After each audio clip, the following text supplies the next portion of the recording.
வணக்கம் என் தாயக உறவுகளே. நாங்கள் இன்றைக்கு எங்கே போய்கொண்டிருக்கோம்னு சொன்னால் உங்களுக்கு தெரியும். யக்கச்சியிலே ஒரு ஒல்லார்ந்த கோட்டை, ஒல்லாந்தர் காலங்களிலே கட்டப்பட்ட ஒரு கோட்டை தான். அந்த அந்த கோட்டையை தான் நாங்களே பார்க்க போகிறோம். கூடுதலாக நான் அன்றைக்கு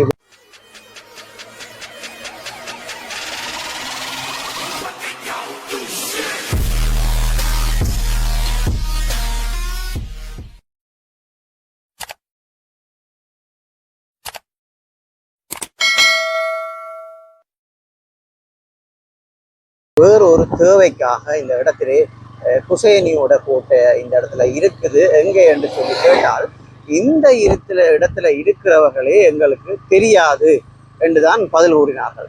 அந்த வகையிலே இந்த இடத்துல ஒல்லாந்தர் கோட்டை இருக்கிறது, அதை குசேனி அந்த இடத்துல இருந்திருக்கிறவர்கள் என்ற ஒரு வரலாறு எங்களுக்கு பிறகும் சரி, இப்போ வாழ்ந்து கொண்டு இருக்கின்ற ஜெனரேஷன்களுக்கு சரி வடிவாக தெரிந்ததும் இல்லை.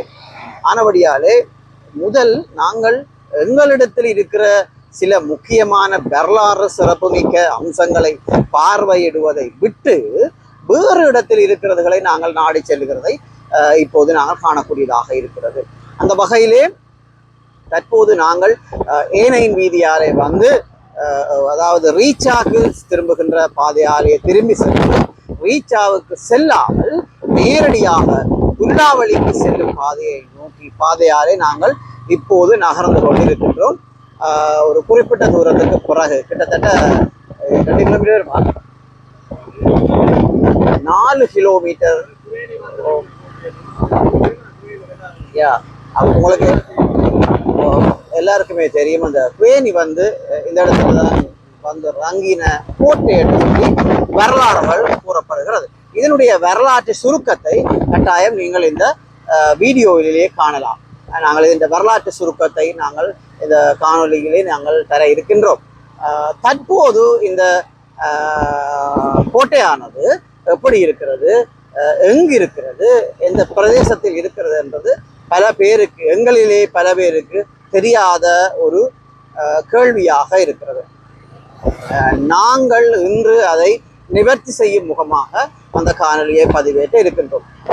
அதாவது நாங்கள் இப்படியான எங்களுக்கு வரலாற்று சிறப்புமிக்க சில அம்சங்களை நாங்கள் எங்களுடைய தளமூடாக தர இருக்கின்றோம். உங்களது ஆதரவை நாங்கள் எதிர்பார்த்து காத்திருக்கின்றோம். தயவு செய்து என்னுடைய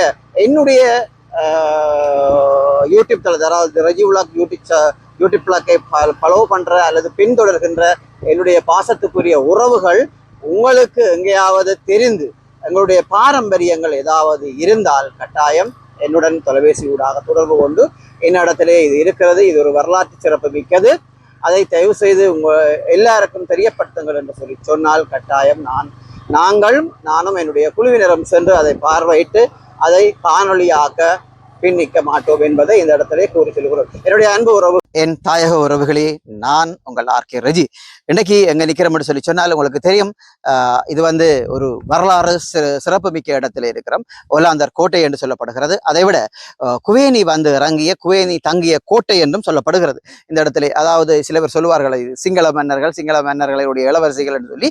அந்த வகையிலே தமிழர் தாயகத்திலே எவர் ஆண்டாலும் சரி, எவர் ஆட்சி செய்தாலும் சரி, பிரசித்தி பெற்ற இடங்களை வெளியிலே கொண்டு எங்களுடைய உறவுகளுக்கு காட்டுவதில் நாங்கள் அதை தளர்ந்தவர்கள் அல்ல என்பதை நிரூபிக்கும் முகமாக இந்த இடத்திலே நாங்கள் வந்திருக்கின்றோம். இந்த கோட்டையானது, அதாவது இந்த குவேனி கோட்டையானது எங்களுடைய, அதாவது குறிப்பாக சொன்னால் சிறப்புமிக்க வடமராட்சி கிழக்கு மண்ணிலே இந்த குவேனி கோட்டை அமைந்திருப்பது என்பது மிகவும் ஒரு மகிழ்ச்சிகரமான ஒரு காணொலியாக இருக்கின்றது. நாங்கள் உங்களுக்கு தெரியும், இந்த குவேனி கோட்டையை பற்றியான சகல எப்படி இருந்தது, எப்படி வந்தது என்ற வடிவான விவரங்களையும் முழுமையான விவரங்களையும் இந்த காணொலியூடாக தர இருக்கின்றோம். அந்த வகையில் ரஜி பிளாக்குக்கு நீங்கள் இதுதான் முதல் தடவையாக இருந்தால் கட்டாயம் சப்ஸ்கிரைப் பண்ணுங்கள், லைக் பண்ணி ஷேர் பண்ணுங்கள். இந்த காணொலி உறவுகளுக்கு தேவையாக பிரயோசனப்படும் வகையிலே உங்களுடைய உறவுகளுக்கும் இந்த காணொலியை பகிர்ந்தளியுங்கள். வாருங்கள், காணொலிக்குள் போகலாம். இந்த இடத்துல பாருங்க, நாங்கள் இந்த குவேனியுடைய கோட்டைக்கு மேலே இருக்கிறோம். நாங்கள் உள்ள முதல் காட்டாமல் மேலே ஏறி முதல் காட்டுவோம் என்று ஒரு முடிவு எங்களுடைய கேமராமேன் சொன்னார். அந்த வகையிலே நாங்கள் மேலே ஏறி இருக்கிறோம். இந்த பாருங்கோ, நாங்கள் அங்கே இருந்து வந்தோம் என்று சொல்லி சொன்னால் இது ஒரு குகையினுடைய வாசலாக காட்சி அளிக்கின்றது. இங்க இருக்கிற பழையவர்கள், வயது முதிர்ந்தவர்கள் கூறுகிறார்கள் இது அந்த காலத்திலே பெரிய ஒரு சுரங்கப்பாதை இருந்ததாக கூறப்படுகிறது. ஆனால் இந்த சுரங்கப்பாதை யார் அந்த காலத்திலே பாவித்தார்கள், என்ன தேவைக்காக பாவித்தார்கள்? அதாவது பண்டைய கால அரசர்கள், அதாவது எங்களுடைய தமிழ் மன்னர்கள் தான் இதை கட்டி இந்த சுரங்கத்தை அமைத்திருக்கிறார்கள். ஆனால் ஒரு குவேனி இந்த இடத்தை இறங்கியதாகவும் குவேனி தான் கடைசியிலே இந்த கோட்டையை ஆண்டதாகவும் வரலாறுகள் கூறப்படுகிறது. அந்த வகையிலே இந்த கோட்டை என்ன தேவைக்காக, என்ன காரணத்திற்காக அங்கீகாரமற்றதால், பராமரிப்பு இல்லாமல் அனாதையா விடப்பட்டிருக்கிறதுக்குரிய காரணம் என்ன என்று பல பேர் மத்தியில், எங்களுக்கு மட்டுமற்ற அல்ல பல பேர் மத்தியிலும் இந்த கேள்விகள் தங்கிக் கொண்டிருக்கின்றன, கேள்வி எழுப்பிக் கொண்டிருக்கின்றன. தொல்பொருள் திணைக்களம் ஏன் இந்த குவேனுடைய கோட்டையை பராமரிக்க தவறி இருக்கிறது? இந்த கோட்டையை பராமரிக்க தவறியதற்கு யார் பொறுப்பு? இதுக்கு யார் பதில் சொல்லுவார்கள்? தற்போதைய இருக்கிற அரசாங்கமாவது இந்த தொல்பொருள்களில், அதாவது தமிழர் பிரதேசத்திலே இருக்கின்ற தொல்பொருள்களுக்கு அது ஒரு முக்கியத்துவம் கொடுத்து இந்த தொல்பொருள்களை அவர்களுடைய கட்டுப்பாட்டின் கீழ் கொண்டு வந்து இதை காலகாலமாக எங்களுக்கு பிறகு வருகிற சமுதாயத்திற்கு, எங்களுடைய இளையோர் யுவதிகளுக்கு இதை காட்டி இந்த வரலாறை அவர்கள் தெரிந்து கொள்வதற்கு ஆவணம் செய்யும்படியாக இந்த நேரத்திலே நாங்கள் அவர்களை கேட்டுக்கொள்கின்றோம். கட்டாயம் இப்படியான ஒரு கேள்விகள் எழுகிறது எங்களுடைய பிரதேச மக்கள் மத்தியிலே. இப்படியான கோட்டைகள், அதாவது சிங்கள சகோதரர்களுடைய பிரதேசத்தில் இருந்தால் அவர்கள் இதை கைவிட்டிருப்பார்களா, அல்லது சிங்கள மன்னர்கள் ஆண்ட கோட்டை என்று சொன்னால் இந்த இடத்தை அவர்கள் கைவிட்டிருப்பார்களா என்ற ஒரு கேள்வியும் இந்த இடத்துல இருக்கிறது. இது தமிழனுடைய கோட்டை, தமிழுடைய பிரதேசத்திலே இந்த கோட்டை இருக்கிறபடியால் அவர்கள் அவதானமற்று அலட்சிய போக்கிலே இந்த கோட்டையை விட்டிருக்கிறார்கள் என்று இந்த இடத்திலே சிலவர் புலம்புவதை நாங்கள் காணக்கூடியதாக இருக்கிறது. அடுத்ததாக நாங்கள் காணொளிக்கு போகலாம். இந்த கோட்டையை பாருங்கோ, இதுல ஒரு முக்கியம் வாய்ந்தது என்று சொன்னால், கிட்டத்தட்ட ஒரு முழம், அதாவது ஒரு முழமும் அல்லது 1.5 முழம், கிட்டத்தட்ட 3 அடி அகலத்துல இந்த சிவர் இருக்கிறது. சிவருடைய புஷம் 3 அடியாக இருக்கிறது. நான் நினைக்கிறேன் இது சுண்ணக்கல் கொண்டு தயாரிக்கப்பட்ட இந்த கோட்டை. அந்த காலத்திலே எப்படித்தான் இதை செய்தார்கள்? ஒரு இயந்திர வலு அல்ல. இந்த காலத்திலே எல்லாமே இயந்திர மயமாக்கப்பட்டிருக்கிறது. அந்த காலத்திலே இயந்திரவல் அல்ல, எல்லாமே மனிதருடைய பலத்தை வைத்து இந்த சுரங்கங்களை கட்டியிருக்கிறார்கள். பெரிய பெரிய பாதாள சுரங்கங்களை எல்லாம் கட்டி முடித்திருக்கிறார்கள் எங்களுடைய தமிழ் மன்னர்கள், தமிழ் கட்டிட வல்லுநர்கள் என்றுதான் குறிப்பிட வேண்டும் நாங்கள். ஆனால் இதுல இன்னொரு விஷயம் இந்த இடத்துல இருக்கிறது. இந்த இடத்திலே செங்கல்லாலே கட்டப்பட்டும் இருக்கிறது. கட்டப்பட்டும் இருக்கிறது. செங்கல் சேர்த்து கட்டப்பட்டிருக்கிறது. பாருங்க, இந்த இடத்துல செங்கல் சேர்த்தப்பட்டு கொண்டிருக்கிறது. மற்றது ரெண்டாவது, கொஞ்சம் பின்னுக்கு போய் இப்போ காட்டுங்கோ. இந்த இடத்துல இருக்கிற கல் இதுதான் நான் நினைக்கிறேன் நுழைவாயில், வாசல் என்று சொல்லப்படுகிற நுழைவாயில் இதுதான். இந்த இடத்துலயே 3 கற்கள், மிகவும் ஒரு கனமான கற்களால கண்டப்பட்டிருக்கிறது. கிட்டத்தட்ட 1.5 அடி அகலமான 3 கற்கள், 1.5 அடி அகலமும் கிட்டத்தட்ட 2 அல்லது 3 அடி உயரமான கற்கள் கொண்டு இந்த தூண் எழுப்பப்பட்டிருக்கிறது. ஆனால் இடையே ஒவ்வொரு இடத்துக்கும் இடைவெளிகள் இருக்கிறது. ஆனா இந்த இடத்திலே பாருங்க, ஒரு சுவர், ஃபுல்லாக சுவர் இருக்கிறது. இந்த காலத்திலே தான் நாங்கள் கான்கிரீட் போடணும் அல்லது வெடிப்புகள் ஏற்படும், கம்பி வைக்கணும், அது வைக்கணும், இது வைக்கணும் என்று பல கருத்துக்களை முன்வைக்கிறார்கள். ஆனால் அப்போது எங்களுடைய தமிழ் வல்லுநர்கள் ஒரு கம்பிகளும் இல்லை, ஒரு இதுவும் இல்லாமல் எவ்வளவு ஒரு பெரிய ஒரு பாரிய கோட்டைகளை இந்த இடத்திலேயே அவர்கள் அமைத்திருக்கிறார்கள் என்பது நாங்கள் காணக்கூடியதாக. நாங்கள் வாயிலேயே கை வைக்கக்கூடிய அளவுக்கு எங்களுடைய தமிழர்கள், நாங்கள் அவர்கள் வழி வந்தவர்கள் என்று சொல்வதில் நாங்கள் மிக்க மகிழ்ச்சி அடைகிறோம். இந்த வகையிலே இந்த இடத்திலே நாங்கள் இருந்து நாங்களும் தமிழர்கள் என்று கூறுவதில் மிக்க மகிழ்ச்சி கொள்ளுகிறோம். மிக்க திமிராக கூறுகிறோம். நாங்களும் அவர்கள் வழியில் வந்தவர்கள் என்று சொல்வதில் நாங்கள் மிகவும் திமிராக இந்த இடத்திலே சொல்லுறதுக்காக இருக்கிறது. இந்த இடத்திலே குறிப்பிட பார்க்க போனால் இந்த சுற்று வட்டாரம் ஒரு குறிப்பிட்ட கிட்டத்தட்ட ஒரு 4 அல்லது 5 பரப்பு காணியாக தான் இருக்கிறது. இந்த காணியில் அந்த காலத்திலே கூறுகிறார்கள் கம்பி வேலிகள் அடைக்கப்பட்டு முள்கம்பிகளால் சுத்தவரப்பட்டு பாதுகாப்பாக இருந்ததாகவும், தற்போது அது ஒரு இடத்திலே தான் இருக்கிறது, அந்த முட்கம்பிகள் மற்ற இடத்துல இல்லை. ஆனால் இன்னும் ஒரு சிறப்பான விஷயம் என்னென்று சொன்னால், சிறப்பான விஷயம் அல்ல இது, இந்த இடத்திலே பெரிய மரங்கள் வளர்க்கிறது. மரங்கள் வளர்ந்து சைட்டால வளர்ந்தாலும் பரவாயில்லை, நடுவாலை வளருது. அந்த இடத்துல பாருங்க, நடுவாலை வளருது. வந்தா இந்த இடத்துல வெடிப்பு ஏற்படுறது வாய்ப்பு இருக்கு. இந்த கோட்டைகள் சின்னாபனமாக உடையறதுக்கு வாய்ப்பு இருக்கு. தயவு செய்து இது சம்பந்தமான அதிகாரம் உள்ள அதிகாரிகள் இதை கவனத்தில் கொண்டு இந்த மரங்களை ஆரம்பத்திலேயே வெட்டி அந்த இடத்திலே இதே ஒரு தொல்பொருள் நிலையமாகவோ அல்லது தொல்பொருள் காட்சியமாகவோ எங்களுடைய இனிவரும் உறவுகளுக்கு இது ஒரு காட்சிப்படுத்தும் ஒரு மையமாக இதை உருவாக்க வேண்டும் என்பதை இந்த இடத்திலே நாங்கள் விட்டு செல்லுகின்றோம். இந்த இடத்துல பார்த்தீங்கன்னா 4 இடமும் இருக்கு. 4 இடமும் எல்லா இடத்துலையுமே உடைஞ்சு எத்தனையோ இது ஒரு வரலாறு. இதுக்கு எத்தனாம் ஆண்டு கட்டப்பட்டதுன்றது முழுமையான வரலாறை நாங்கள் பின்னர் தருகிறோம். இறுதியிலே நீங்கள் காணொலி பாருங்கள். என்னுடைய வரலாறு சுருக்கமாக தருவோம். ஆனால் இது சிதைவடைந்து இருக்கிற பாருங்க, அங்கேயும் 2-3 கற்கள் சிதைவடைந்து தான் இருக்குது. ஏன் அது சிதைவடைஞ்சிருக்கு, என்னத்துக்காக சிதைவடைஞ்சிருக்கிறதுன்றது தெரியவில்லை. இதுக்கு கீழே கட்டாயம் உங்களுக்கு இதுக்கு கீழே பாரியொரு நிலச்சுரங்கம் இருந்ததாகவும் இப்போதும் இருப்பதாகவும் கூறுகிறார்கள். ஆனால் இதில் ஏன் இந்த அகழ்வர் ஆட்சி அவர்கள் வந்து இதை ஆராய்ச்சி செய்யவில்லை என்பதும் எங்களுக்கு எழுகின்ற ஒரு கேள்வியாக இருக்கிறது. இதை ஆராய்ச்சி செய்தால் இந்த சுரங்கம் எங்கே போகிறது என்பதை கண்டுபிடிக்கலாம், இலகுவாக கண்டுபிடிக்கலாம். இந்த சுரங்கம் யார், இந்த கடந்த காலங்களில் இந்த சுரங்கத்தை யார் பாவித்தார்கள் என்றதை கண்டுபிடிக்கிறது சுலபமாக இருக்கும். ஆனால் ஏனோ தெரியவில்லை, அதில் அது சம்பந்தப்பட்ட அதிகாரம் இருக்கின்ற அதிகாரிகள் அலட்சிய போக்கை காட்டுகிறார்கள். என்ன என்று தெரியவில்லை. தமிழர்களாக பிறந்தது ஒரு தப்பா? நுழைவாயிலே நிற்கின்றோம். பிரதான நுழைவாயிலே பாருங்கள், இத உள்ளுக்கு போய் பார்ப்போமே. அதே போல முக்கியமாக ஒன்று சொல்லணும், இந்த இடத்துல இராணுவத்தினர் காவலரன் அமைத்து வைத்திருக்கக்கூடிய தடயங்கள் யாவும் இருக்கு. இந்த இடத்துல அவர்களுடைய இராணுவத்தினுடைய உரைபேக்குகள் இந்த இடத்துல இருக்கிறது. நான் நினைக்கிறேன் அவர்கள் காவலராக பாவித்திருப்பார்கள் நான் நினைக்கிறேன். தற்போது இல்லை. நான் முதலே குறிப்பிட்ட மாதிரி இதுதான் அந்த தூண். இதுதான் நுழைவாயலுக்கு பக்கத்திலே 3 கற்கள் உரிம்பாக இருக்கிறது. ஆனால் கற்கள் என்று சொல்ற சுண்ணக்கல்கள் மாதிரி ஆனால் சரியான ஒரு வைரம் வாய்ந்த கற்களாக இது தெரிகிறது. ஆனா இந்த இடத்திலே இடையில ஒரு பெரிய ஒரு வெட்டு இருக்கிறது. இந்த பாருங்க, இந்த காட்டுங்க, இந்த வெட்டு அங்க மட்டும் போகுது. இந்த வெட்டு அங்க மட்டும் போகுது. அதுல உரவேக் போட்டு மூடி இருக்காங்க. பாருங்க, கொஞ்சம் இதுன்ற புசத்தை தான் நான் சொன்னான் 3 அடிக்கு மேலேன்னு சொல்லி பாருங்க. கொஞ்சம் மேல கூடுதலாக தான் இருக்கு, 3 அடியை விட கூடுதலாக இருக்கு இதுன்ற புசம். இப்ப பாருங்க, அந்த காலத்துல இவ்வளவு ஒரு கட்டிட வல்லுநர்கள் தமிழர்களாக இருந்திருக்கிறார்கள். இந்த இடத்துல பாருங்க, ஒரு பளிச்சாவை இருக்கு. இப்ப கட்டினது போன வருஷம் கட்டின கட்டிடம் மாதிரி கிடக்கு. இந்த கட்டம் ஒரு பளிச்சண்டு கிடக்கு பாருங்க. ஒரு நீட்டா இருக்கு, அவ்வளவு ஒரு வடிவா இருக்கு. அதை விட இந்த இது வந்து இப்படியே கீழே பாத்தீங்கன்னா கீழே போகுதான் நிலச்சுரங்கம் இந்த இடத்துல இருக்கிறதாகவும் இதை வந்து அகழ்வு ஆராய்ச்சியாளர்கள் அகழாமல் இதை தாமதப்படுத்தி வருகிறார்கள். இது ஏன் என்னத்திற்காக தாமதப்படுத்தி வருகிறார்கள் என்பது எங்களுக்கு ஒரு புரியாத புதிராக இருக்கிறது.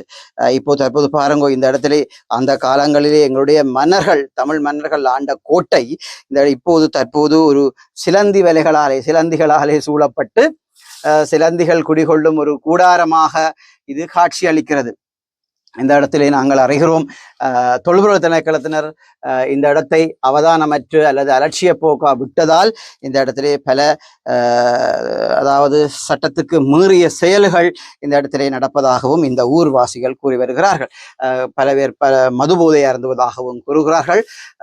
சில வேற ஒரு துர்நடத்தையான சில சம்பவங்களும் இந்த இடத்திலே நடைபெறுவதாக கூறுகிறார்கள். இந்த இடத்துல பாருங்கள், இது ஒரு குகை வடிவம். என்னுடைய படப்பிடிப்பாளர் கூறுகிறார், இதை தெளிவாக கூறும்படி இது ஒரு குகை வடிவம், அதாவது பிறை வடிவத்தில் இருப்பதாக அவர் கூறுகிறார். அதற்கு நானும் சம்மதித்தேன். இது பிறை வடிவமாக இருக்கிறது. ஒரு அழகாக பாருங்கள். இந்த இடத்திலே இன்னும் ஒன்றை குறிப்பிட வேண்டும், இந்த அளவுகள் எல்லாம் சரியாக இருக்கிறது. இந்த அளவுகள் இதுக்கும் உரிய அளவு, அளவு எல்லாமே சரியாக இருக்கிறது எங்களுடைய கண் பார்வைக்கு. அதையும் நாங்கள் கவனமாக உற்று நோக்க வேண்டும். எங்களுடைய உறவுகள், எங்களுடைய கட்டிட வல்லுநர்கள் தமிழர்கள் என்பதில் நாங்கள் பெருமிதம் கொள்கிறோம். அந்த வகையிலே முக்கியமான ஒரு செய்தி இந்த இடத்திலே, அதாவது எங்களுடைய தமிழர்களுடைய கோட்டை சுற்றுப்புறத்திலே புதையல் இருப்பதாகவும் ஒரு வதந்தியை கிளப்பி வருகிறார்கள். வதந்தியை கிளப்பினவர்கள் கிளப்பி விட்டு போக அங்கே புதையல் தோண்டுபவர்களின் புதினங்கள் பல மாதிரி நடக்கிறது. புதிய தோண்டுபவர்கள் புதிய தோண்டி கொண்டு இருக்கும் போது வெடிகுண்டுகள் வருகிறதாக கூறப்படுகிறது. அந்த இடத்து மற்ற இன்னும் ஒன்றை நாங்கள் அறிந்தோம், வேறு இடத்தில் இருக்கிற வெடிகுண்டுகளை இந்த இடத்திலே வைத்து போட்டு இந்த இடத்திலே வெடிகுண்டு இருப்பதாக கூறுகிறார்கள். அது என்ன தேவைக்காக அப்படி கூறுகிறார்கள் என்பது எங்களுக்கு தெரியவில்லை. அல்லது இந்த இடத்தை அழிப்பதற்கான ஒரு மாற்று முடிவா என்றதும் எங்களுக்கு சரியாக தெரியவில்லை. இப்படியான அசம்பாவிதங்கள் நடந்து கொண்டிருக்கிறது. தயவு செய்து இந்த இடத்திலே இந்த இடம் பாதுகாக்கப்பட வேண்டும் என்பது எங்களுடைய ஆணித்தரமான கருத்தாக இருக்கிறது. இந்த இடத்திலையும் பார்த்தீங்கன்னு சொன்னா இந்த இடத்திலையும் இந்த கோட்டை இருந்திருக்கிறது. அது நுழைவாயில் என்று சொல்லுகின்றோம். இந்த இடத்திலே பெரிய கோட்டை இருந்தது. இந்த கோட்டையானது மேலே இருக்கிற கட்டிடங்கள் அகற்றப்பட்டிருக்கிறன, உடைக்கப்பட்டு இருக்கிறன. ஆனால் இராணுவத்தின் உடைத்தார்களா அல்லது மக்கள் உடைந்தார்களா அல்லது தானாக அது உடைந்து விழுந்ததா என்பது தெரியாத ஒரு விஷயம். ஆனால் இந்த இடத்திலே பாருங்கள், நாங்கள் பார்க்கக்கூடிய மாதிரி இருக்கிறது அரை அறைகளாக இருக்கிறதாக தெரிகிறது. இந்த வடிவங்களை நாங்கள் பார்க்கக்கூடிய, ஆனால் இன்னும் ஒரு கேள்வி ஒன்று இருக்கிறது. இந்த இடத்துல ஒரு பெரிய ஒரு கல் அங்கே அகற்றப்பட்டிருக்கிறது, அந்த இடத்துல இருக்கிறது. ஆனால் இதனுடைய இந்த இந்த கட்டிடங்களுடைய எச்சங்களும் அந்த இடத்துல நாங்கள் காணக்கூடியதாக இருக்கிறது. சின்ன சின்ன எச்சங்கள் அந்த இடத்துல அந்தந்த அங்கங்கே இந்த இடத்துல இருக்கிறது. அதை விட நோமலாக கூறுகிறார்கள், இந்த இடத்திலே நிறைய தொடர் சுரங்கங்கள் இருக்கிறதாக. இதுதான் வாசலா அல்லது ஆனரவில் இந்த வாசல் இருக்கிறதா அல்லது உடையார்கட்டில் இந்த வாசல் இருக்கிறதா என்ற ஒரு பெரிய ஒரு கேள்விக்குறிகள் இருக்கிறது. ஆனால் இந்த இடத்துல இருந்து அண்டர் கிரவுண்ட் இந்த கீழ் சுரங்கம் ஆனையரவுக்கு போகிறதாக இருந்தால் அந்த அங்காள் பக்கங்களிலே குடிமனைகள் இருக்கிறது, வயலில் வாழ்கிறார்கள். ஆனால் அவர்களுடைய கண்ணுக்கு அது தென்படாக இருக்கிறதா அல்லது அவர்கள் நினைக்காத அளவுக்கு ஆழமாக இந்த சுரங்கம் போகிறதா என்பது எல்லாம் இந்த ஆராய்ச்சியாளர்கள் ஏன் ஆராயமாக தாமதப்படுத்துகிறார்கள் என்பது எங்களுக்கு கேள்விக்குறியாக இருக்கிறது. இந்த இடத்துல இன்னும் அந்த இடத்துல இதனுடைய துவக்கம் என்று நான் நினைக்கிறேன், அல்லது இதனுடைய முடிவா இதுதான் வரவேற்பு மண்டபமா என்றது தெரியவில்லை. என்னொன்று இருக்கிறது, நாங்கள் வாரங்கள் அந்த கிட்ட இந்த இடமும் எல்லாம் கூடுதலாக கட்டிடங்கள் இருந்ததுக்குரிய இருக்கு. ஆனால் கீழே தோண்டப்பட்டால் இதுக்குரிய இந்த முழுமையான நிலம் வீடு ஃபுல்லாகவே இருக்கு. பாருங்க, இதுண்ட கட்டிடத்தின் அகலத்தை பாருங்க. நான் சொன்னேன் அது 3 அடி என்று சொல்லி சொன்னான். கிட்டத்தட்ட இது எத்தனையோ அடி இருக்கு. இங்க பாருங்க, கிட்டத்தட்ட 6 அடி 5 அடி வருமே, 5 அடி அகலம் கொண்ட இது ஒரு பெரிய ஒரு சுவர். 5 அடி 6 அடி கொண்ட ஒரு பெரிய ஒரு சுவர். இந்த சுவர் ஏன் அமைக்கப்பட்டிருக்கிறது, அந்த காலத்திலே அரசர்களாலே இந்த சுவர் ஏன் அமைக்கப்பட்டது என்பது எல்லோருமே அறிய ஆவலாக இருக்கிறார்கள். இந்த இடத்திலே பெரிய ஒரு ஓட்டை இருக்கிறது, அதை அடைச்சு கிடக்கு.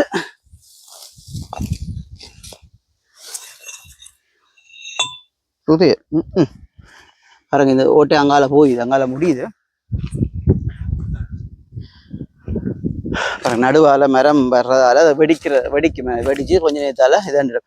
இதுவும் அதே மாதிரிதான் இராணுவத்தினர் இந்த இடத்துல இருந்திருக்கிறதுக்குரிய அடையாளங்கள், இந்த இடத்துல உரைபேக்கள், அவர்கள் பாவிக்கிற உரைபேக்கள் எல்லாம் இருக்கு. இது அதே மாதிரி தான் இதுவும் இது உடைக்கப்பட்டிருக்கிறது. ஆனா இந்த அதன் வடிவம் இருக்கிறது இதுக்கு மேலே.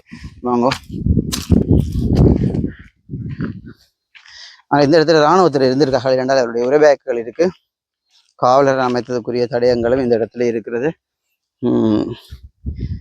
இதுதான் இந்த ஒல்லாந்தர் கோட்டருடைய அல்லது குவேனி இறங்கிய கோட்டை என்று சொல்லப்படுகிற இந்த கோட்டை. இந்த கோட்டைக்குரிய எங்களுக்கு தெரிந்தவற்றையும் எங்களுக்கு அடிச்சுதான் பேத்திரகோ தெரிந்தவற்றையும் எங்களுக்கு தேவையானவற்றையும் நாங்கள் இந்த காணொலியிலே பதிவு செய்திருக்கின்றோம். எங்களை விட தெரிந்தவர்கள் இருந்தால் எங்களை பேசாமல் அல்லது திட்டாமல், பேசாமல், நையாண்டி பண்ணாமல் நாங்கள் வளர்ந்து வருகிறவர்கள், உங்களுக்குரியவர்கள். எங்களை வளர்த்து விடும் நோக்கிலே எங்களுடன் சேர்ந்து பயணியுங்கள். எங்களுக்கு தெரியாதவைகளை நீங்கள் எங்களுக்கு கற்றுத்தாருங்கள். நீங்கள் சொன்னால் கட்டாயம் நாங்கள் கற்றுக்கொள்வோம் என்பதை இந்த இடத்திலே கூறி வருகின்றோம். இந்த இடத்துல பாருங்க, இந்த சிவர் வடிவாக தெரியுது இல்லையா? இந்த சிவர் வடிவா இருக்கு, இந்த வடிவா இருக்கு. இந்த சிவர் ஒரு பக்க சுவரை விட்டு வச்சு கிடக்கு, அப்படி இருக்கு. மேல பூவரசு, இதுவும் ஒரு அழிந்து வர்ற ஒரு தாவரமாக இருக்கிறது. இந்த பூவரசு இப்போது தமிழகத்திலே இந்த பூவரசு மிகவும் பற்றாக்குறையா இருக்கு இல்லையா? ஒரு காலத்திலே இதெல்லாம் பீப்பி ஊதி பள்ளிக்கூடம் போய் பீப்பி ஊதி கொண்டு போறாங்க. இப்போது அதெல்லாம் இல்லாமல் இது ஒரு அழிந்து வரும் ஒரு மரமாக இப்போது இருக்கிறது பூவரசு. அது நடுவா வளருது. வேலிகளுக்கு அந்த காலத்தில் எங்களுடைய முப்பாட்டன்மார்கள் பாட்டன் பூட்டன்மார்கள் எல்லாருமே இதை எடுத்துத்தான் வேலி வரைந்தார்கள். வேலிக்கு கதியால் போட்டு வரைந்ததை நாங்கள் காணக்கூடியதாக இருக்கிறது. இதனுடைய தொல்பொருள் திணைக்களம் என்று சொல்லி அறிவுறுத்தல் பலகை ஒன்று அந்த இடத்துல இருக்கிறது. அந்த இடத்துக்கு வாருங்கள் பார்க்கலாம். இலங்கை ஆண்டது